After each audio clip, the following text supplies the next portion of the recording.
Hello, everybody, and welcome to 5 in 5, your weekly diet of bite-sized reflections from individuals who are trailblazing diversity and inclusion in many walks of life. My name is Nile Henry, and I'm your host of 5 in 5. Today, I am joined by Ben Mordecai, who is the Management System Support at DEA Aviation and is a massive NASCAR enthusiast. Welcome to the show, Ben. Hi, thank you very much for having me. Absolute pleasure to be on the show. Excellent. And Ben, we're going to go straight into the questions here. First one is, how did the interest of NASCAR racing come into your life? Well, I'd always been a motor racing fan, whether it be Formula One or IndyCar, no matter what it was. If it was a car with an engine, I absolutely loved it. But when I went on holiday to Florida in 2007 with my parents, I stayed in Universal and there were NASCAR showcase cars all over the place, and I absolutely loved looking at the cars. And I ended up watching the Watkins Glen race from 2007 on one of the TVs in the bar, and I just found it all so exciting, seeing the cars so close together, bouncing off of one another. There was even a fight at one point in time. It was exciting to see so much passion from these drivers with their racing, so I fell in love with it from that very moment. And what age were you when you first discovered or first started watching NASCAR?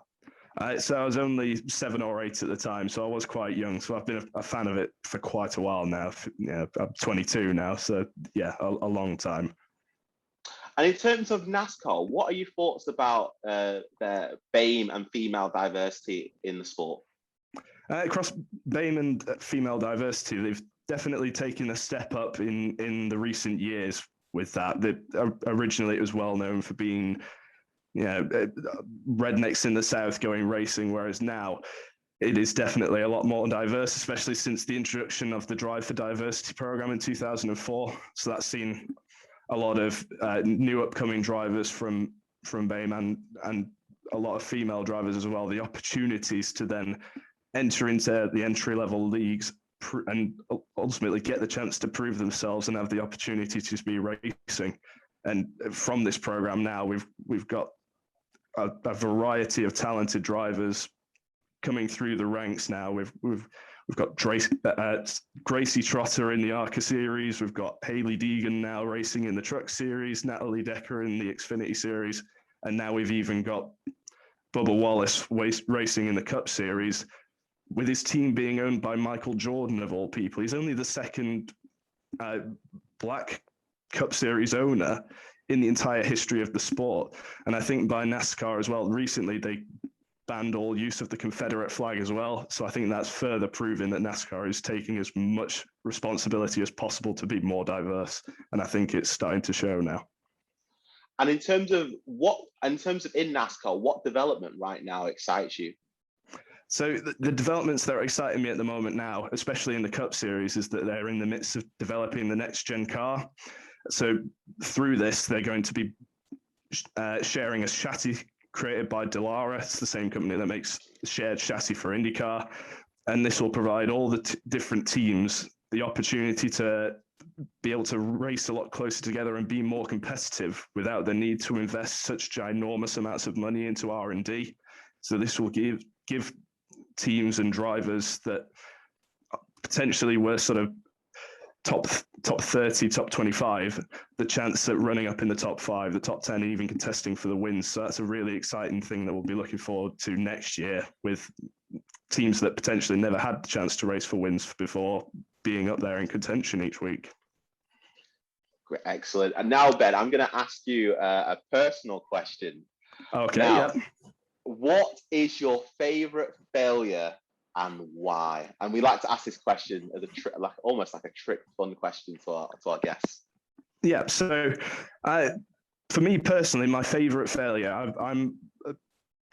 I started doing kickboxing when I was 5 years old, and fortunately now I've made it to the point where I've actually achieved my black belt. But for there's 10 belts, and through the first 5, I was breezing through it. It all seemed going well, and I was only about 6 or 7 at the time. And in my mind, I was thinking, I'm brilliant at this. I can just turn up, and that'll be that. And then I ended up failing my my purple belt attempt for the first time ever, and it was quite a shock to me that suddenly, I've failed it, and I ended up, initially I was sort of going down the mindset of being a bit pessimistic, sort of thinking, should I carry on? Is this even worth it? But then, sort of sat myself down and thought, yeah, I need to go for this. I can work harder and just go for it. Don't give up. And with that mentality, I was able to get the purple belt at last. That one was challenging, and then finally worked my way through to black belt. And I've followed that same mentality and mindset ever since. Just do not give up. Absolutely, you got to never give up, be persistent, and it helped you to build resiliency as well, I would say. Yes, it definitely did. Yeah, like being in the face of failure, it is very challenging at first. But when you know that every failure is a lesson learned and it's one step closer to success, failure isn't a bad thing. It's definitely something that can be helpful in the right, if you embrace it correctly. That is the soundbite for the clip that will go out on YouTube. So that is it. I love that. Love it. So, random bonus question, Ben. Yeah. What was your favorite toy growing up? So when I was growing up, I was absolutely obsessed with Thunderbirds. I loved being able to watch international rescue, flying around in their incredible jets, flying around saving people around the world. And I had the full Thunderbird 1, 2, 3, and 4 set that I would play with any moment that I could. And through flying those around and pretending to be the pilots, it honestly shaped the way that my life was going to go. I knew I wanted a career in aviation, and being able to mess about with the cars as well that came with it, like Fab 1. I knew as well that, I'd always have a very keen interest in racing and cars as well. So that I'd say honestly, having those toys has definitely shaped the way that my career and my interests and hobbies have gone, without a shadow of a doubt. Fantastic. So was it? I know it was the Tracy brothers, wasn't it? It was Scott, Alan. I forgot what the other. Scott, Alan, Virgil, Gordon, and John. He knows them. Ben knows them all. Yeah. So who did you enact the most? Was it Scott, Thunderbird 1? It was actually Virgil, and I loved Virgil. the fact that he was able to carry around essentially any ginormous piece of equipment that he wanted. Like, he may have been slightly slower, but he could carry around anything. And I just loved the fact that he could just drop the pod into the sea and just suddenly fly off a lot faster all of a sudden. So I was always Virgil in my mind. Excellent. I think sometimes now, even when I do fly planes around, I imagine myself being Virgil Tracy. Oh gosh, I love it. So if we ever see like a big green plane in the sky, it's not Virgil, it'll be Ben Mordecai. It will be dressed me. as Virgil.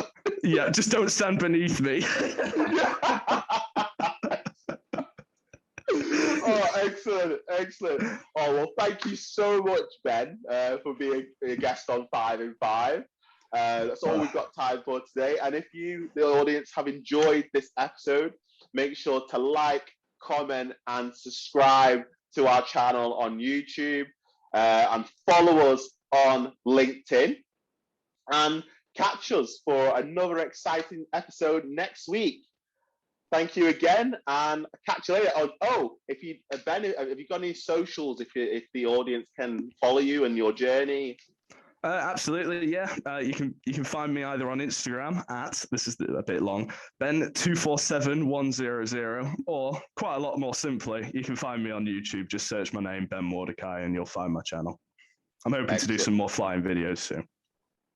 Great. Go and follow him, guys. And that's all we've got time for. And take care, everyone. Peace out.